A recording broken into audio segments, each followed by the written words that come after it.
Ladies and gentlemen, there are two important media narratives to which I'd like to bring your attention today while everyone else is talking about Hunter Biden's laptop, and those are these. First, a public acknowledgement, a disclosure, if you will, of the fact that we're entering global food shortages. And there's a number of headlines indicating global food security is at risk. Countries have started to hoard food. This is being reported widely. And we'll come back to this because I think this audience is quite familiar with the food situation. But the other one is that COVID-19 is no longer a pandemic. That's right, this is breaking. COVID-19 is now being relabeled, a syndemic. Here from Mint in India, why COVID-19 is no longer a pandemic. No, we're rewriting it now, the propaganda says, as a syndemic of chronic diseases and COVID-19 from the Hindustan Times. From Al Jazeera, world is caught in a syndemic of chronic diseases and COVID. And if you note, these are all in the last few days here from all over the world. Scientists believe that the coronavirus is a syndemic. But what does it even mean? From the 15th of October, from Marca, from Reuters, world is caught in a syndemic of chronic diseases and COVID-19, according to a global study.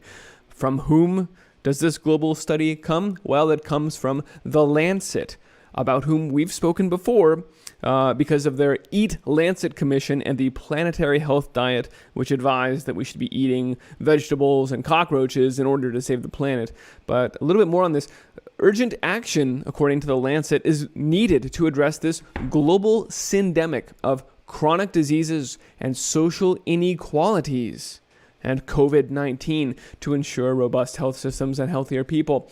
World is caught in a syndemic of chronic diseases and COVID-19, according to Yahoo. Let's read a little bit about what the heck they're actually saying in these clearly propaganda pieces, because you can see that the talking points have gone out. The Eat Lancet new report on the syndemic involving COVID-19 and diets and climate change and obesity has been pushed out, and you see around the world different media, different demographics targeted. They're all parroting the talking points in the CIA Mockingbird media about a syndemic. What is it? Let's read from them first, and then we'll talk about it in a nutshell. The emergence and overlap of the coronavirus pandemic with a continued global rise in chronic conditions such as obesity and diabetes. Note that both of these are directly related to one's diet. With added environmental risks such as air pollution, the appeal to climate change, right, have exacerbated the coronavirus death toll. In fact, quote, COVID-19 is an acute on chronic health emergency. We have some chronic, lingering, festering situations that we really need to solve anyway. Everything about the world we don't like. We want a new world order. But now we've got this acute situation, COVID-19, which is really, we're going to use it as the trigger for our great reset, the great transformation of society that we've been building up to for some time now. And the syndemic is a term that we're introducing that allows us to just glob it all together. The entire New World Order agenda of globalism and centralization of control and total surveillance all ties together in this one agenda now. And because we're calling it a syndemic, it means we can just link whatever we want to it. This no longer has anything to do with health. This no longer has anything to do with the virus, and it certainly won't end if there's some theoretical vaccine in the near future. This is a great reset, is an all-encompassing transformation of society, and now it's made clear through the use of this term, syndemic. The syndemic nature, quote, of the threat we face demands that we not only treat the afflictions, but we urgently address the underlying social inequalities that have shaped them. The Lancet has been talking about the global syndemic. This is from January of 2019, a year before the COVID outbreak.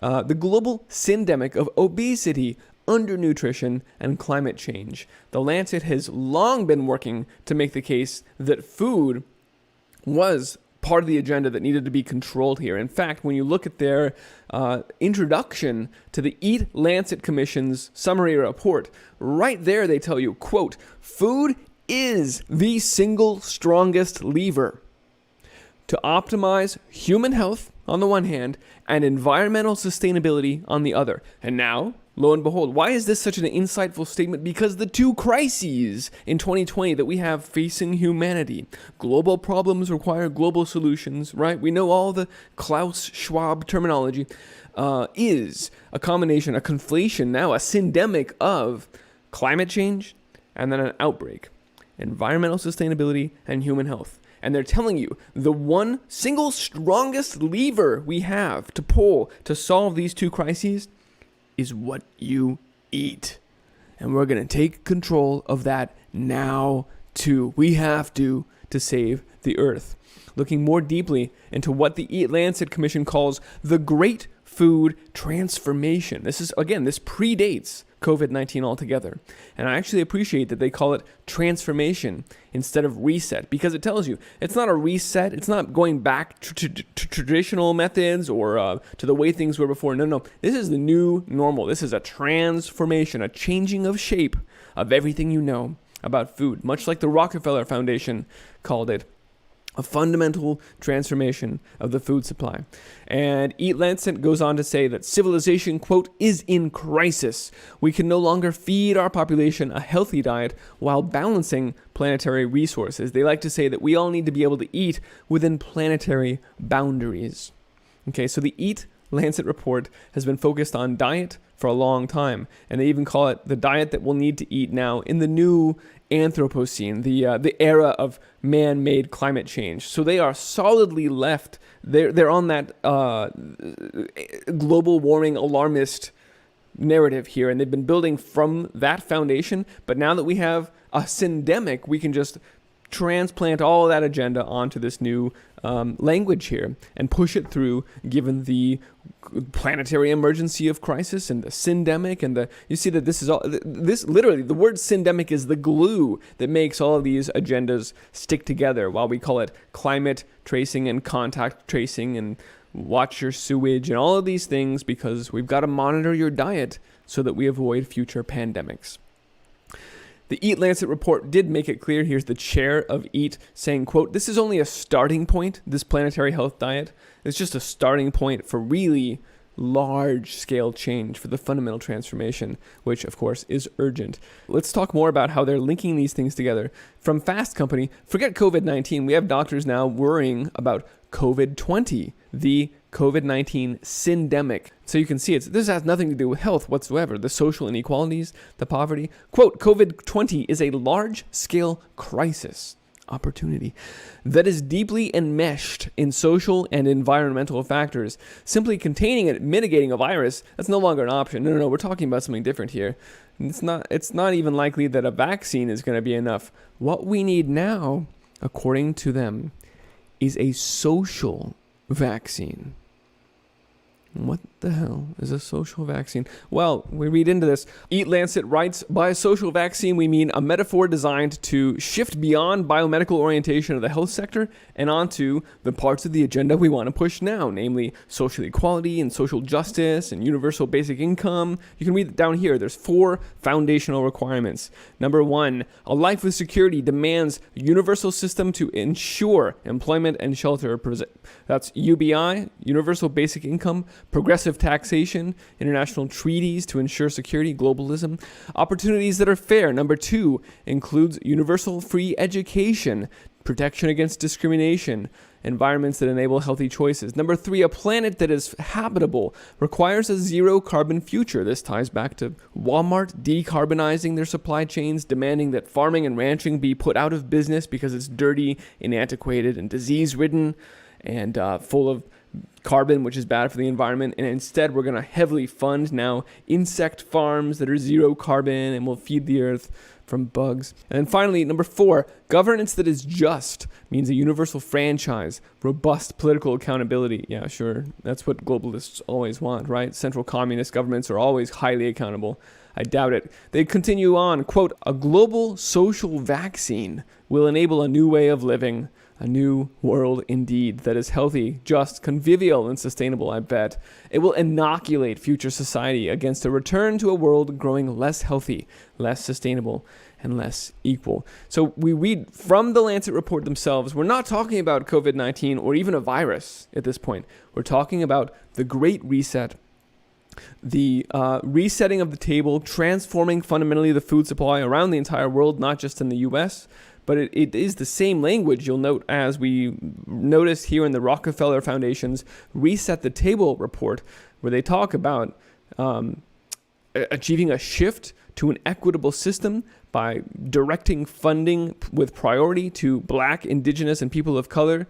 That's not equal opportunity. This is systemic racism encoded in the Great Reset. But let's just leave it there because all of this is madness. It's complete madness. The second shift that's happening in the mainstream media right now is that they are surfacing the fact we're headed into global food insecurity. So it just happens that these two things are happening at once. One, the agenda that describes why and how we're going to reset the global food supply. And then two, oh yeah, we happen to be having food shortages, right? Which just underscores the need. You have to create the crisis. You have to engineer these food shortages to then turn around and demand from the people the solution that you want. Problem, reaction, solution. So here is the problem now, and it's a real problem. We've been talking about it for years, but now it's been surfaced, and it's quite acute, and it's in your face. Update, corn and soy stocks are falling as exports continue to rise. U.S. is shipping at record paces, corn and soy to China. Even in the face of headlines like this from Bloomberg, U.S. crop report signals worsening global food security situation. Quote, world soybean stockpiles will be smaller than expected, growing competition over the global wheat shipments and highlighting dry weather as a threat to crops in part of South America and Europe. Because we're already having shortages of corn and soy, so there's now countries are competing to get what remains of the wheat. And as this indicates, eyes are now on South America to see, because that's the number 3 producer of corn. So now all eyes on Brazil, where, yes, lo and behold, they're having drought conditions that have been preventing farmers from planting. In fact, just this previous week, they kind of gave up and said, well, we either plant now or we lose the chance. So they planted into extremely dry soil and are just hoping that they get some rain. Here is that piece. Brazilian farmers proceeding with their corn and soybean plantings at this point, despite the extremely dry seedbed, just in the hopes, that's a Hail Mary, hopes that the whole thing turns around. 31% of the summer corn is now in the ground, which is on the average, but most of it has no water. There's no moisture. It will not germinate. So eyes on Brazil, but given that, prices continue to soar right now. Countries are rushing to hoard food. This is at the international level. We're not talking about like you and Joe down the street trying to get the last can of corn, which is also short right now, as I mentioned in the previous report, from the store. We're now talking about countries trying to secure a year's worth of grains. And it's getting out of hand. So we read down here, agricultural commodity buyers from Cairo to Islamabad have been on a shopping spree since the COVID-19 pandemic upended supply chains. Jordan has built up a record wheat reserve. Egypt, the top buyer, has now tapped international markets even during its harvest and purchased more than 50% of normal purchases since April. Hand over fist, give me all the food you can right now. Everyone, except for the U.S., who's selling it off at record levels, is trying to make sure that they'll be able to feed their people. Taiwan boosting strategic food stockpiles. China buying like crazy. This all underscores how nations are trying to protect themselves on concerns that the coronavirus, at which we just point and blame everything, will disrupt port operations and wreak havoc on global trade. The pandemic has already upset domestic farm-to-fork supply chains, and now it's getting worse. COVID-19 has forced consumers to shift from just-in-time inventory management to just-in-case inventory management, and that means buy everything you can. The result is consumers are holding more inventory as a precaution against future supply disruptions, which would seem to be wise given the way that the world players are handling the situation, stockpiling food themselves, right? If they're doing it, you better believe so should we.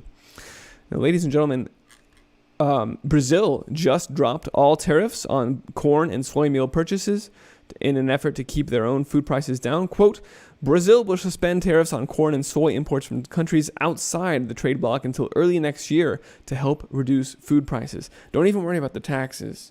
Just give us the food. When you hear governments say, forget the tax revenue, you know the situation has gotten to a bad crescendo here. And that's where we are now. We're at a world food crisis. Just as the script that was written by the billionaires, Soros and John Podesta at the food chain reaction game, there'll be a world food crisis after a pandemic. The actions of nationalists trying to purchase food for their own country will exacerbate it. This is the script. Welcome to it. You're in it. We're going to have food shortages next. They're going to use that to institute a carbon tax and even more control and global governance. This is all straight from the food chain reaction game simulation. I hope we've done a good job scratching the surface at this syndemic narrative that has entered the mainstream lexicon this week. You can find this report and all my reports on iceagefarmer.com. Please subscribe to the BitChute channel because I don't trust YouTube at this point. At bitchute.com/iceagefarmer. There's a subscribe button and you can keep getting notifications just like you're used to on YouTube. So please check that out. And if you value this broadcast and the information that I'm bringing, please support it. You can find a few ways of doing that at iceagefarmer.com/support. And I very genuinely appreciate your help in keeping things running. It's also a vote of confidence and just lets me know that this is a worthwhile effort. So thanks for letting me know that you believe that as well. All right, folks, thanks for watching this. Let's go grow abundant amounts of food, spread the word about this fundamental transformation of society and the end of civilization as they're describing it, that they have planned for us, or else we will walk headfirst into this agenda. Instead, we must be creating new systems, the ones we want our children to be growing up with, regenerative practices, local communities feeding each other and securing ourselves and our futures. That's what we need to be building right now. Join me in doing that. Thanks for watching. Be well.